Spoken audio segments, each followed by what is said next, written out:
Պարոն Հովհաննիսյան, այսօր լրագրողների հետ ճեպազրույցում վարչապետ Փաշինյանը անդրադարձավ այսպես կոչված ընդդիմադիր գործիչների դեմ հարուցված քրեական գործերին, խոսեց Գագիկ Ծառուկյանի այլ անձանց մասին ու նկատեց, որ խնդիր է տեսնում այն, որ օրինակ իրենք 8 տարի շարունակ ձերբակալված չեն եղել, չնայած այն ամեն ինչին ինչ որ արել են։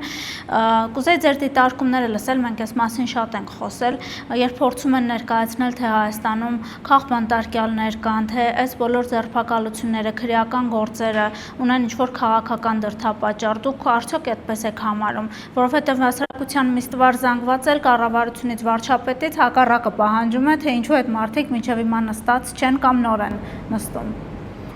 Այո, իսկապես 18 թվականից հետո երևի շատ հետևողականորեն հնչում էր այդ պահանջը հրաժարվել Թավիշից, Թավիշը դարձել էր ծաղր ու ծանակի առարկա և հասարակությունը իսկապես այդ պահանջը ներկայացնում էր։ Եվ այդ նույն մարդիկ, ովքեր այն ժամանակ խոսում էին այն մասին, որ Թավիշից պետք է հրաժարվել, և մեղադրում էին, որ Թավիշը և այլն, և նաև այնքան հետաքրքիր էր այն նույն շրջանակները, որոնք ենթակա էին հեղափոխական արդարության թիրախ դառնալու, այդ շրջանակները ուրեմն վկայակոչում էին այն, որ որևէ դատական որոշում չկա, վճիռ չկա, որ ուրեմն ինչ-որ գործերը հարուցվում են, քննիչները աշխատում են, բայց բանը չի հասնում դատարանի որոշման, դատարանների վճռի։ Ուստի այդ պրոցեսը ծաղրում էին և շատ այսպես դաժան ձևով ծաղրում էին, այնքան վստահ էին, որ իրենք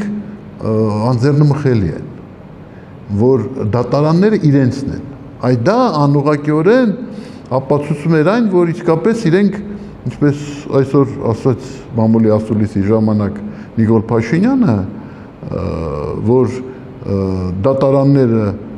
վերահսկվել են, դատարանները աշխատել են, շատ ճիշտ ձևակերպում տվեց, ես նույնիսկ կոմենտում արձագանքեցի, որտև ուղիղ հետևում է ինտերնետով մամուլի ասուլիսին, արձագանքեցի, որ իսկապես շատ ճիշտ է ասում այն, որ դատարանները նպատակամղված պաշտպանում էին վերնախավերին, այն վերնախավերին, որոնք ձևավորվել են այս 30 տարիների ընթացքում, ձևավորվել են Ալան Թալանի արդյունքում։ Այդ վերնախավերը հիշում եք հայտնի գրող կար, ուրեմն Նեկրասով, դեմոկրատ 19-րդ դարում Ռուսաստանում, ասում էր, ով է Ռուսաստանում լավ ապրում, այդպիսի մի գիրք ունի գրած, «Կամու на Руси жить хорошо», այսինքն և ցույց է տալի, թե ովքեր են այդ լավ ապրողները, այդ լավ ապրողների օգտին էին բոլոր վճիռները կայացվում։ Ես ինքս իմ մաշկի վրա եմ դա զգացել եմ, այսինքն անիմաստ էր, վերջի անգամ իմիջիայլոց դա եղել է ուրեմն Տաշիրի Սամոյի հեծի պատմությունը, ուրեմն վերջի, ես իմ մաշկի վրա դա տեսել եմ, այսինքն իմ գրասենյակի տարածքում, Հայաստանի քաղաքագետների միության գրասենյակի տարածքում եղել է ենթակայան, կառավարության որոշում է եղել ժամանակի, ես ենթակայանը հանել եմ բակ, այնտեղ խոռոչ էր մի ահռելի, այդ ամեն ինչը սարքել եմ, այդ տրանսֆորմատորի այդ խոռոչը, բայց չեմ ձևակերպել դա, այսինքն չեմ տարել, չեմ և այլն, բայց վերջերս մտածեցի, որ իսկապես օրենքով 20 տարի է ես տնօրինում եմ, ձևակերպեմ, որ մտցնեն իմ վկայականի մեջ այնտեղ նշված է ենթակայան, ենթակայան չկա, ենթակայանը բակում է, ուրեմն դա պիտի մտցվի իմ տարածք, 20 տարի, Դիմում եմ դատարան, դա սովորական բան է, դիմում եմ դատարան, փաստաբան է նշանակում Տաշիրի Սամոն։ Փաստաբանը գալիս է եւ վիճարկում ասում է, չէ, մենք պետք ասում եմ ո՞նց պետք է գա քանդեք այն այդտեղ փոքրիկ խոհանոցի նման տեղ են սարքել, որ մարդիկ աշխատանքից հետո կամ ընդմիջման ժամանակ կարողանան սրճել, սուրճ խմեն եւ այլն։ Ասում եմ, սա ինչ պետք է անեք, սա պետք է գաք ներխուժեք, տրանսֆորմատորը այստեղ չունեք, արդեն դուք չեք տնօրինում 30 տարի։ Ես հիմա ուզում եմ մտցնել իմ տարածք, որ ես դրա համար գույքարկ վճարեմ, պետությանն էլ օգուտ լինի։ Ուրեմն վիճարկում են, դատարանը որոշում ընդունում իրանց օգտին։ Աբսուրդ, որովհետև 30 տարի, չնայած 10 վկա էի բերել, որ այդտեղ ուրեմն ես 10-20 տարի է տնօրինում եմ դա։ Այսինքն Սերժին չհաջողվեց Հայաստանի քաղաքագետների միության գրասենյակը քանդել, հիմա Տաշիրի Սամոնն էր ուզում Սերժի գործը հասցնել հաղթական ավարտի, ավերել, որտեղ պատկերացնում եք, չէ՞, եթե ուրեմն գրասենյակի այսպես հենց մեջը լինի ինչ-որ մի ուրիշ բան, դա անհասկանալի է, այդտեղ ենթակայան չկար, այլևս հանվելաբակ, ես մեծ ծախսեր եմ արել եւ այլն, 20 տարի տնօրինում եմ, օգտագործում եմ, վճարում եմ էլեկտրականություն եւ այլն եւ օրենքով դա պետք է ուղղակի գիտեք Մաքս Վեբերը ասում էր իդեալական բյուրոկրատիա, այսինքն իդեալական բյուրոկրատիան այն է, որ ոնց որ մեքենա է աշխատում, այսինքն օրենքի պահանջներին համապատասխանում այն, որ այդ հարցը լուծում ստանա եւ բավարարվի իմ հայցը, որպեսզի դա դատարանով մտցվի, ուրեմն նման դեպքերում չեն վիճարկում, սրանք հատուկ փաստաբան էին ուղարկել, հատուկ այդ դատավորին փող են տվել, այն մյուս դատավորին վերաքննիչի փող են տվել, Տաշիրի Սամոն, դեռ ինքը այն ժամանակ տերուտ իրականա, լավ է հիմա գնացել է վճռաբեկ,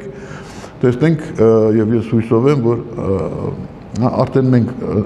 հաշտության ենք նախ այդ նոր ղեկավարությունը դարձել։ Այսինքն ես ինչ եմ ուզում ասեմ, սա իրականում այդպես է եղել, 8 տարի է իրանք իսկապես դրա համար իրենք միշտ դուք հիշում եք, չէ՞, իրենք ինչպես ելույթ են ունենում այդ վետինգի դեմ, ուրեմն այդ վետինգի այդպես էլ նրանք հասան արդյունքի, չէ՞, վետինգ չիրականացվեց։ Ես ինքս գնացել եմ Կարեն Անդրեասյանի հետ խոսել եմ այդ վետինգի մասին եւ այլն, հանդիպել եմ, ես ինքս շատ լավ գիտեմ, տեսել եմ ինչա կատարվում, էլի նորից կարող եմ օրինակն էլ բերել իմ անցած ճանապարհից, թե ինչպես է ուրեմն այս դատարանները դարձել էին այն ամենավատ իմաստով, այն Մարքսի ասած իմաստով, էլի դասակարգային դատարաններ, ոչ թե ժողովրդական դատարաններ, դասակարգային, այսինքն պաշտպանում են օլիգարխների շահերը, մի դեպք չեք կարող ասել, որ մարդը դիմի քաղաքացին, այսինքն այն դատարաններն էին, որոնց մասին ռուսները ասում էին «Սիլնիմ նի դիրիս, զբագատիմ նի սուդիս», այդ Ռուսաստանում այդ իրավիճակը եղել է դարեր շարունակ, չէ, եղել է դա, հələ դեռ նկարագրել են Գոգելը, Սալտիկով-Շեդրինը, բանը, այդ նույն բանը մեզ մոտ էր, այդ նույն բանը մեզ մոտ էր, եւ իմիջիայլոց ասեմ, ընդեղից է գալիս նաեւ, 100%-ով այդ տեսնում ենք, որ այնտեղ պրակտիկան նույնն է, բայց սա երբ որ ես ինքս շփվեցի, ես հիշում եք գրել էի այն ժամանակ, դուք աշխատում էիք առաջի լրատվականում եւ ես հիշում եմ, որ այն ժամանակ, որ այդ իմ գործերը սկսվեցի, ես ասում էի ուրեմն, որ ես բացահայտելու եմ այս դատա իրավական անարդար համակարգի անատոմիան, ես բացահայտել եմ այդ անատոմիան, դրա համար այսօր, որ վարչապետը դրա մասին խոսեց, քեֆս եկավ, ես նույնիսկ չկարի, ես սովորաբար չեմ սիրում ուրիշի ասածների տակ մեկնաբանություններ տալը առանձնապես այդ ուրեմն որտեվ ոչ մի երաշխիք չունեմ, որ այդ մեկնաբանություններին ուրեմն պատասխան կստանամ, բայց այստեղ ուղղակի չկարողացային զսպել, որտեվ իսկապես ճիշտ բաներ ասում էր, այս դատարանները ուրեմն նպատակասլաց, այսինքն սրանք կաստայական դատարաններ էին, այդ կաստայի շահերն էին պաշտպանում, Այսինքն հնարավոր չէր, որ դու հանկարծ մտնես դատական վեճի մեջ, ուրեմն որևէ մեկի հետ այդ ֆիգուրաներից, ուրեմն այսինքն այդ օլիգարխ, չինովնիկ, այդ վերնախավի, ուրեմն ներկայացուցիչներից որևէ մեկի հետ դատական վեճի մեջ մտնես ու շահած դուրս գաս, դա հնարավոր բան չի, առ այսօր դեռ այդպես է և շատ ազնիվ ձևով վարչապետը ասում է էս է, ասում է, և շատ ճիշտ ասեց մենք հայտարարեցինք, որ մենք չենք միջամտելու ինքնուրույն է, և այս խավը որոշեց ասեց, հա ուրեմն մեզ է թողնված այդ ոլորտը, մերն և մեզ է թողնված, մարդը չի ուզում խառնվի միջամտի, մենք եկեք այդ ուրեմն վակում չստեղծվի, մենք շարունակենք նույն ոգով, և այս 8 տարիա նույն ոգով շարունակում են, հասկանում եք, երբ որ իհարկե ցավալի է, որ ժամանակին, երբ որ 19 թվականին, 20 թվականին, մինչև պատերազմը 44 օրյա, ես ահազանգում էի, որ լսեք, այս ռեգնյումում, այս ամենուրեք, այդ բոլոր այդ հեռուստա ալիքներով, լրատվամիջոցների 80%-ը իրանց ձեռքում են, ինչպես դատարանների, ընդդիմություն մի ասեք դրանց, ոչ էլ ասեք նախկինը ես եմ, նախկին չեն, նրանք ներկա են, նրանք ստվերային իշխանություն են, հիմա նոր սկսվել է, Ծառուկյանից է սկսվել, շարունակվելու է, ես վստահ եմ, որ շարունակական է լինելու, ես վստահ եմ, որ անխուսափելի գործընթաց է, որը պետք է տեղի ունենա և որևէ մեկը դրանից հետո, եթե այդ գործընթացը լինի շարունակական, ես համոզված եմ, որ դա լինելու է շարունակական, այսինքն ամբողջական, իմիջայլոց ասեց վարչապետը, որ 2 միլիարդ դոլարի այսօրվա տվյալներով դատաիրավական համակարգի կոնկրետ գլխավոր դատախազի Միչայլոց ես այդ աղջկան հավանում եմ իսկապես համար մենք գիտենք չէ որքան դժվար է կին արմատ այդպիսի ռիսկով գործում է չէ մի երկիր է որտեղ դատախազ են սպանել իմ ընկերոջը Հենրիկ Խաչատրյանը սպանել է այսինքն այսպիսի երկրում ուրեմն այդպիսի խիզախություն ցուցաբերել իհարկե փառքոպատիվ Նիկոլ Փաշինյանին նա թիկունքին կանգնած եւ սա ճիշտ է սա պետք է գնա հասկանում եք ես թող նախանձողները չնախանձեն հասկանում եք Լևոն Տեր-Պետրոսյանը պարտավորվել էր ավգիանախորները մաքրել չմաքրեց Նիկոլ Փաշինյանն էլ հապաղում էր եւ ես նրան քննադատում եի այդ որ ասում ինձ քննադատում են ամենասուր քննադատողն էլ ես եմ եղել որոնցի չես քայլ էր անում մարդիկ կասկածի տակ են դնում որ դա 18 թվականին հեղափոխություն էր որտեվ հեղափոխությանը միշտ հետևում է հեղափոխական արդարադատություն որը անվանում են անցումային արդարադատությունը դա հոմանիշ է հեղափոխական արդարադատություն անցումային, դա հոմանիշներ են, երբ որ արմատական խորքային հեղափոխական պրոցեսը տեղի ունենում, անպայման այդ պրոցեսը պետք է, այսպես ասած, արմատավորվի, պետք է անպայման մի սուարյուն ստանա, իշնորիվ անցումային արդարադատության, այն է հեղափոխական արդարադատության։ Հիմա պարոն Հովհաննիսյան, խոսեցիք այդ մարդկանց մասին, ովքեր որ ներկա են, հենց հիմա էլ կան Հայաստանի քաղաքական դաշտում, նրանք նաև խորհրդարանում են, երկու ընդդիմադիր ֆրակցիա ունեն։ Կուզեի նաև եկեղեցուց խոսեք, ինչքանով է այս ամեն ինչի մասը կազմում ձեր կարծիքով հայ առաքելական Սուրբ եկեղեցին, երբ օրինակ կառավարության նախընտրական ծրագրում էլ գրված է, որ կաթողիկոսը պետք է հեռանա, վարչապետն այսօր էլ այդ մասին խոսեց եւ նույնիսկ նշեց, որ Կտրիչ Ներսիսյանին հանդիպելու պարագայում անհրաժեշտ է հարցնել արդյոք ինքը օրինակ չի ամաչում, որ այդ հռոպասերժական կլանի մաս է շարունակում կազմել։ Իսկապես, հասկանում եք, ես հավատացյալ եմ, ես հայ առաքելական եկեղեցու հետևորդ եմ։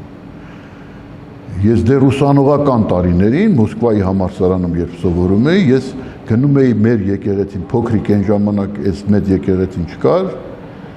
սա կառուցվել է 90-ական թվականներին, եւ այն ժամանակ այն Վագանկովսկայա գերեզմանոցում եկեղեցի ունեինք եւ երբ որ վեհապարը Վազգենն առաջինը գալիս էր Մոսկվա, լինում էր Մոսկվայում, այդտեղ անպայման ինքը ծառայություն էր, ինքը պատարակ էր անցկացնում անձամբ։ Եվ ես այդտեղ էի գնում եւ իսկապես նույնիսկ դրա համար նկատողություն եմ ստացել, որտեղ այդտեղ հետևում էին, այնուամենայնիվ ինչ որ մարդիկ նաև ասել են։ Ամենայն դեպս ես ասեմ, որ ինձ համար դա ցավալի իրավիճակ էր, երբ որ ուրեմն Գարեգին ուրեմն այն ժամանակ կաթողիկոսը եւ իր կաթողիկոս լինելու հանգամանքը որևէ մեկը այն ժամանակ կասկածի տակ չէր դնում եւ ինքը այն ժամանակ իրան չէին ասում Կտրիչ Ներսիսյանին, Գարեգին երկրորդն էր, հարաբերությունները իշխանության հետ ուրեմն նորմալ էին, որոշ կնճիռներ կային, բայց այդ կնճիռները իշխանության կողմից չէին, այսպես ասած, այդ կնճիռները իշխանության ցանկության արդյունք չէր, այլ դա պարզապես այն բանի արդյունք էր, որ Գարեգին երկրորդի դժգոհ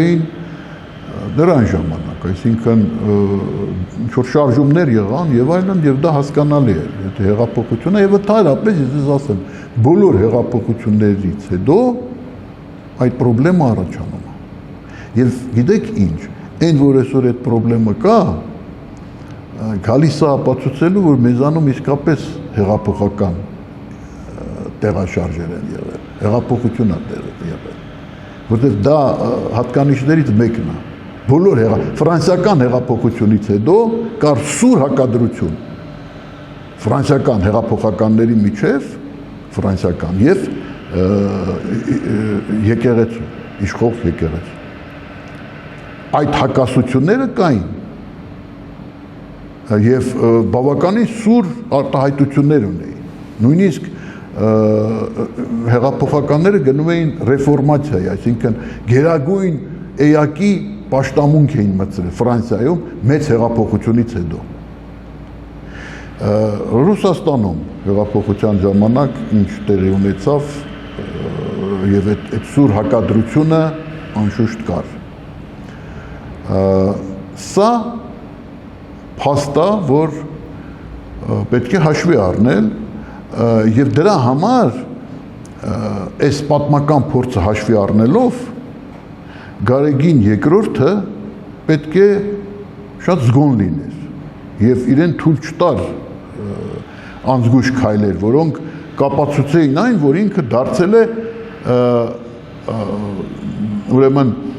կոռումպացված իշխանության կցորդ, մերժված կոռումպացված իշխանության կցորդը։ Եվ ստանձնել է այդ իշխանության ըստ էության նա մտավ քաղաքական ասպարեզ այն բանից հետո, երբ որ Ռոբերտ Քոչարյանը հայտարարեց, որ բոլոր այլ միջոցները սպառվել են, ժողովրդին ոտքի հանելու բոլոր այլ միջոցները սպառված են։ Պետք է սրբազան է։ Վազգեն Մանուկյանը չաշխատեց, Վերնատունը չաշխատեց, այս զինվորականությունը նույնպես չկարողացավ Փրկության ճակատային ձևավորել։ միակ վերջի են, որ չար կախարդները իրանց բոլոր միջոցները օգտագործում են, չէ՞, վերջում մնում է մեկը։ Այն մեկը վերջի միջոցն է, որը խնայողաբար պահում էին միշտ, որովհետև վերջինը օգտագործես դառնում ես լրիվ փալաս անզոր, եւ ուրեմն ստիպված հանեցին այդ վերջի միջոցը, եւ այդ վերջի միջոցը դուրս եկավ հայ առաքելական եկեղեցին։ Իսկ հայ առաքելական եկեղեցին դեմ տվեցին։ Հասկանում եք, դեմ տվեցին։ Ես այսօր ուղղակի իմ սիրտը ցավում է Աչապայան Միքայելի համար, որտեվ այդ ինք հասկացել էր ինչ սխալներ արեց այդ Բագրատ Սրբազանը, Գալստանյանը, միանշանակ, երբ որ տարավ մեքենա նվիրեց, ցուցադրաբար կապիտուլյացիա արձանագրած, միաժամանակ կապիտուլյանտ էին ասում Նիկոլ Փաշինյանին, բայց կապիտուլյացիան ստորագրած վայ ուրեմն նախագահը Արցախի վայ նախագահը, որը Արցախը վերացրեց, լուծարեց։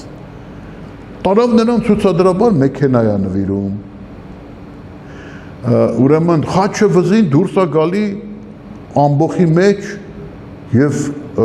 ուրեմն առաջնորդում է ամբոխը։ Այսինքն սա ինչ էր, եթե ոչ եկեղեցուն հարվածի տակ դնել։ Եկեղեցուն հարվածի տակ դնել։ Եվ ասեմ, այո, դա բոլոր հեղափոխությունների ժամանակ տեղի է ունենում։ Եկեղեցուն հին ուժերը փորձում են օգտագործել, որտեղ հին ուժերը երկար ժամանակ իշխելով ենթարկում են իրենց եկեղեցին որպես ինստիտուտ եւ երբ որ իրանց գոյությանը վտանգ է առաջանում, այդ ինստիտուտը եկեղեցին ուրեմն դնում են հարվածի տակ, դեմ են տալի, ժողովրդական լեզվով ասած։ Սա ով պատմությունը ուսումնասիրել է, նա կհաստատի, որ ես ասում եմ ճիշտ։ Շմարտությունը սա դա եղել է։ Բայց ինքը Կտրիչ Ներսեսյանը հիմա, իսկ այն ժամանակ Քարեգին երկրորդը պետք է լավ իմանար, որ նույնպես պատմությունը վերջո եկեղեցական կրթությունը ամենաբարձր որակի կրթություն է։ Եվ պետք է որ իմանար, որ այդ վտանգը կա, որ Իրան հին ուժերը կփորձեն դեմ տալ։ Եկեղեցին կփորձեն դարձնել վահան պաշտպանվելու համար։ Եվ սա իմանալով նա պետք է զգուշանար, նա պետք է չգնար, չենթարկվեր այդ սադրանքի։ Այդ Տաշիրի Սամոն, չէ, այդ նա հարվածի տակ դրեց Աչապայանին, այն Աչապայանի ասացի մասին բոլորը մոռացել էին։ Բոլորը, եւ բնական է, հիմա մարդը վերանից տրծրել է, որ բան ասել, բլթացրել է։ Բայց դա վերանից թրծնել չէր, երբ որ եկավ այդ օլիգարխը եւ ասեց խմբակը փոքր խմբակ դուք եք փոքր խմբակ, որ փոքր խմբակով 30 տարի ես երկրում իշխում էիք։ Իշխել եք։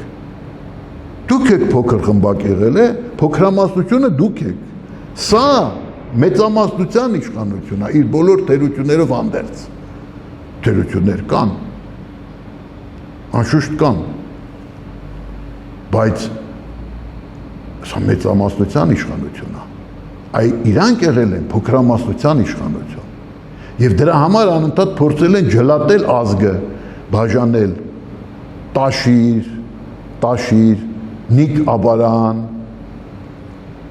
Արցախ հայրենակցական։ Իսկ հիմա այդ բոլորով ինչ կարող են անել կամ կանեն ինչ-որ բան թե ոչ, ես խորհրդարանում մանդատ վերցնել գնալով ամեն ինչ կավարտվի օրինակ։ Իշխանությունը պետք է պարտավորեցնի սրանց, տիտղոսային ընդդիմությանը, խորհրդարանական ընդդիմությանը պետք է պարտավորեցնի, Քանի որ իրենք հստակ պրոռուսաստանյան դիրքերի վրա են, պետք է պարտավորեցնի, որ դուք եթե ստանձնում եք պատասխանատվություն, վերցնում եք պաշտոններ, հա, այսինքն համաձայնվում եք օգտվել օգտվում եք ձեր լիազորություններից, դուք ձեր համար առաջի խնդիրը հենա, որ դուք ուրեմն բացատրեք, որ դուք ընդունակ եք, դուք հաշմանդամներ չեք եւ ընդունակ եք ինքնուրույն հասնելու ձեր ցանկացած արդյունքի քաղաքական ասպարեզում, ներքաղաքական կյանքում մեր երկրի, որ դուք նրանց աջակցության, խնամակալության կարիքը չունեք։ Դուք պիտի դա հայտարարեք, որտեղ տուժում է մեր ժողովուրդը։ Ուրեմն Ռուսաստանի ղեկավարությունը չի շնորհավորել Նիկոլ Փաշինյանին եւ չի շնորհավորել քաղաքացիական պայմանագիր կուսակցությանը, որը ստացավ մեծամասնություն ազգային ժողովում ընտրությունների արդյունքում։ Դուք համաձայնվելով վերցնել այդ պաշտոնները, դառնալ խորհրդարանական ընդդիմություն, պետք է վերցնեք ձեր վրա նաև պարտավորություններ։ Համար առաջի պարտավորությունը ժողովուրդն է տուժում, մարդիկ են տուժում, մեր քաղաքացիներն են տուժում։ Եվ տուժում են ձեր պատճառով, որովհետև դա միայն մոտիվացվում է իրենց ընկալումներում Մոսկվայի, նրանով, որ դուք ուրեմն նրանց ներքաշում եք այս ամենի մեջ։ Այսինքն իրենք չեն դատապարտում այս քայլերը, չեն հակադրվում այս քայլերին, չեն ասում, որ դա արդար քայլեր չեն, չեն ասում, որ եթե դուք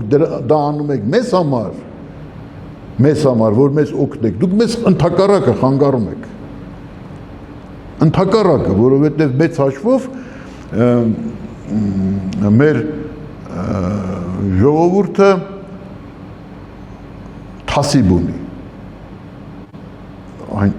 արժանապատվություն ունի, թասիբ ունի, մենք թասիբով ժողովուրդ ենք, երբ որ մեզ ինչ-որ մի բան ուզում են պարտադրեն այդ կարգի քայլերով, մենք բնականաբար ընդվզում ենք, այս փիլիսոփայությունը ես չէ որ պետք է ռուսներին բացատրեմ, դուք պետք է բացատրեք, դուք պետք է ասեք, որտեվ դուք եք այսօր, որտեվ նրանք դա անում են ձեզ իբր ուժեղացնելու համար, դուք պետք է բացատրեք, որ դա ձեզ թուլացնում է ընդհակառակը, որովհետև դուք ընկնում եք հարվածի տակ, դուք ընկնում եք դառնում եք համաժողովրդական հակակրանքի թիրախ։ Այսա պետք է իրանք անեն, որովհետև իսկապես պրոբլեմ կա։ Ես հիշում եմ, ուրեմն ես նստած Գերագույն խորհրդում, ինձ հրավիրում էին նիստերի, որպես Հայաստանի քաղաքագետների միության նախագահի, ես Գերագույն խորհրդի անդամ չեմ եղել, երբ որ Լևոն Տեր-Պետրոսյանը ընտրվեց, ես դահլիճում էի, որպես հյուր, նստած էի այնտեղ, եւ ես հիշում եմ ընտրությունից հետո, երբ որ Մովսեսյանը Կենտկոմի առաջի քարտուղարը տապալվեց, մի շարք կոմունիստներ անցան ՀՇ-ի կողմը, ուրեմն եւ անձամբ ինքը հենց Մովսեսյանը անցավ ՀՇ-ի կողմը։ Ինքը ասում են ինքը իր դեմ է քվեարկել։ Եվ Լևոնի օգտին, որ Լևոնը դառնա Գերագույն խորհրդի նախագահ։ Ես հիշում եմ ինչ տվայտանքների մեջ էր Լևոն Տեր-Պետրոսյանը։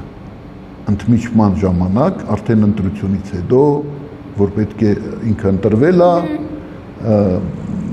հրապարակել են արդյունքները քվեարկության, հրապարակվել են եւ ինքը պետք է արդեն վարի որպես նախագահ, բայց ինքը շատ այլայլված էր, բավականին սենց խառնված էր, մտահոգ էր եւ ընդմիջումից հետո մտավ դահլիճ լուսավորված դեմքով եւ հայտարարեց, որ Գորբաչովը իրան զանգել է եւ շնորհավորել է։ Ուղղակի դեմքը լուսավորվում էր, ոնց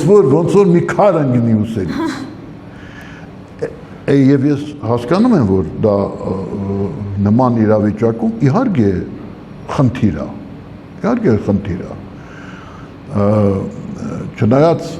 սա ավելի շատ խնդիր է նույնիսկ Ռուսաստանի համար, բայց դուք որպես Ռուսաստանի դաշնակիցներ եւ Ռուսաստանին բարի կամեցողներ պիտի Ռուսաստանին բացատրեք։ Պիտի սրիկայություն չանեք, էլի։ Ձեր ինչ հիմա էլ ուզում եք Ռուսաստանին ոնց որ Գարեգին երկրորդին դեմ տվեցիք, դարձրեցիք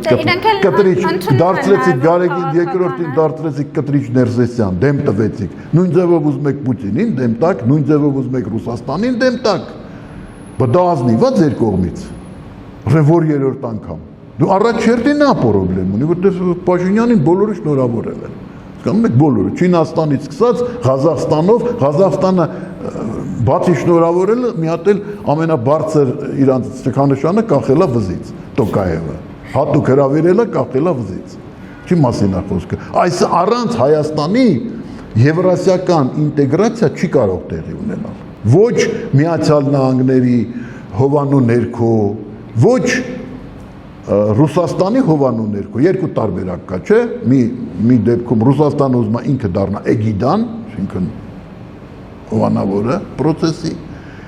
Միացյալ Նահանգները իրենք են իրենց վրա վերցնում եւ Թուրքիան մեծ մանտրաժի մեջ է, որ Միացյալ Նահանգները Թուրքիան ուզում էր այդտեղ ունենալ proxy Միացյալ Նահանգների proxy կարգավիճակ, ռեգիոնալ գերտերության, որը Միացյալ Նահանգներից կողմից լիազորված է, որ լինել այստեղ գետ իշխան տարածաշրջանում։ Բարատը ստացել է Միացյալ Նահանգները, բայց Միացյալ Նահանգները ասեցին առ։ Ոչ մի բարատ չստանա, ոչ մի լիազորություն։ Մենք ենք մտնելու, մենք մեզ պտիներ, մենք ենք, դու մեզ չես ներկայացնել։ Մենք մտնում ենք, մենք ինքնուրույն ստեղ գործենք։ Դա մեզ համար փրկողակ էր։ Եվ Նիկոլ Փաշինյանը ճարպկորեն կարողացավ այդ փրկողակից օգտվել, ի նպաստ մեր ազգի։ Շնորհակալություն, պարոն Հովհաննիսյան։ Հավանիչ տեսանյութը եւ բաժանորդագրվիչ նորությունները բաց չթողնելու համար։